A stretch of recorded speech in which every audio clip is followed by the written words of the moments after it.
సురేఖను తప్పించండి, మంత్రివర్గం నుంచి బర్తరఫ్ చేయండి, చిన్నారెడ్డిని పదవి నుంచి తొలగించండి.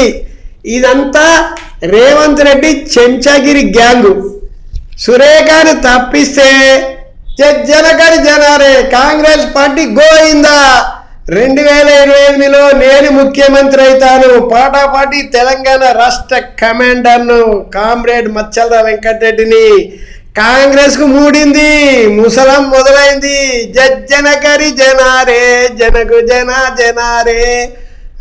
వీళ్ళు బర్తరఫ్ అంట. బర్తరఫ్ ఏం చేసిందయ్యా?